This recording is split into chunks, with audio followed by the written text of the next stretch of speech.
Hello and welcome to another Bushwhacker review. Today we are going to be taking a look at Kyle Busch's M&Ms 75 Years Can-Am Duel Race to Win diecast. As always, let's take a quick look at the box right here. As you can probably tell, it's just the typical generic 2016 race winner box you've seen before, so nothing really to talk about there. You see, this was actually before they were actually doing the renders on the boxes, so that's funny. You made a total of 697 of these things, race winner, Sprint Cup Series, there's all your schedule back there, and all that good stuff all around. Here is the car itself. It, of course, does come with your raced winner card, if you want to see that. I think this race ended with like a big wreck, or wasn't it? Yeah, ended under caution. I think it was like Johnson and McMurray got together or something, but whatever. Now, I'm sure some people are asking themselves right now, that looks clean as hell. Why would you want a race win this clean? Well, that's because I bought this more for the paint scheme than the raced win. Because this is, as you can probably tell, the retro M&Ms 75th anniversary paint scheme. And this paint scheme ended up becoming his primary. This has kind of a similar outlook to Brad Keselowski's White Miller Lite car. This was meant to be the kind of like a special paint scheme for their program for Speed Weeks. And then they were going back to the real car, which in this case was this car. They were going back to this car. And this is meant to be the primary. But apparently this retro car was just so popular that they decided to keep it on as the primary. It made it look for a while like this car was never going to run, but they ended up running this car in the chase. I should get that diecast too. But anyways, so this car became the primary. He ran this the majority of the year, and Lionel never offered a clean diecast of it.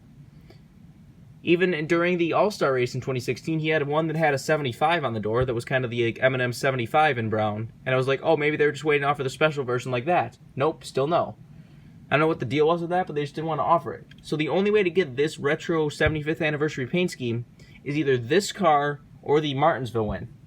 And if you're in it for a race to win, get the Martinsville win. That one is chip pile with confetti, has dirt, grime, bunch of marks. Like that is, if you want the race win aspect of it, get that car. But if you want the paint scheme aspect of it, get this car. This car still has marks, but we'll get to that later. But anyways, let's do a quick 360 of the car. It's just hilarious that this car became the primary and Lionel never offered a clean diecast of it, or even a 164. Which is kind of funny for the fact that Lionel just released an Authentics hauler within like this year that it has this paint scheme on it. But there's no 164 scale to ever be able to get this paint scheme. So that's kind of weird, but whatever, that's Lionel's logic, I guess. Like I said, this is the only way to get a kind of clean version of this paint scheme if you really want this paint scheme, which is the reason I bought it. But anyways, on the hood, you have M&Ms celebrating 75 years, Toyota Camry, Joe Gibbs Racing 25 years. Down the side, you got M&Ms, and you got a retro M&Ms character right there. You got Interstate Batteries. Interstate Batteries again. I always thought that was kind of pointless. Why have two Interstate Batteries logos that close together? But whatever.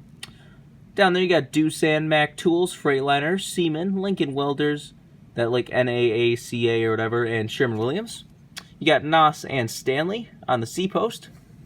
And on the B post, you have Toyota, Joe Gibbs Racing, Snickers, Twix, Skittles, Pedigree, and Mars Chocolate. Why have you ever gotten a Twix car before? I've always wondered that. He's got your regular contingencies right there.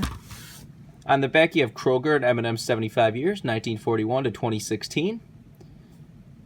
Toyota Camry XSE, got hashtag MMS75, and celebrating 75 years on the roof. This is number 560. You got the same stuff down the other side as usual. Let's take a look under the hood. See that it just says M&Ms and Toyota, let's go places. Almost, is that bolded M&Ms or is that like two M&Ms logos put on top of each other? That looks kind of weird, but whatever. There's the engine detail if you want to see that. Take a look under the deck lid. You got your typical fuel cell and such back there. Roof flaps, of course, do open.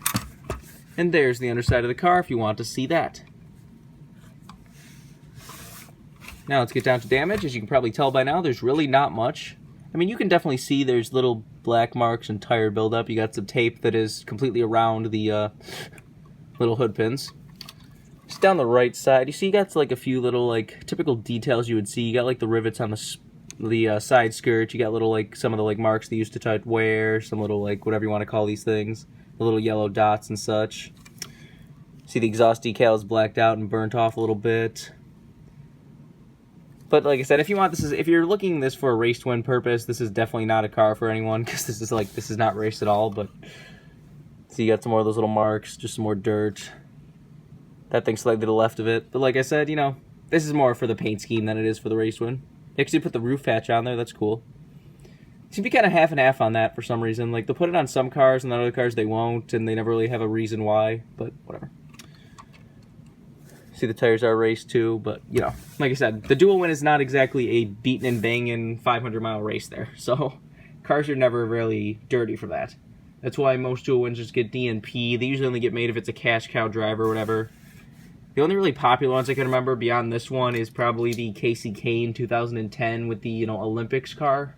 That was a pretty popular Duel win, but let's get this other car here. Like I said, this is the only way to get his primary paint scheme. This car ended up only running in the chase, so we ran this car more, so it is the primary. Said I'm really, really surprised that Lionel never once offered a clean version of his primary paint scheme. Like, it's M&Ms. Kyle Busch or not, it's going to sell. But luckily he did win in this, because, I mean, it would have been kind of a shame if he only won in Martinsville in this car, and it would have the only way to get it was piled in confetti, because, you know, I like a little confetti on my race wins, but I don't like it so shit piled with confetti that you can't even enjoy the car, because that is what the Martinsville is. It has, like, a crap load of, like, red, white, and blue confetti on top of it. I'm going to have to get this car at some point, too, if I do, I'll review it, but it is kind of cool to have these two cars next to each other, the two 75th anniversary cars. I initially was going to get this back in 2016, but then it looked like he wasn't running it, so I'm like, I'm not getting it now. But then he eventually did run it, luckily. So unlike the blue car with Keselowski, because, you know, after the white car became the primary, he hasn't run the blue car again since. Luckily, they still did run that car they designed, so that's something.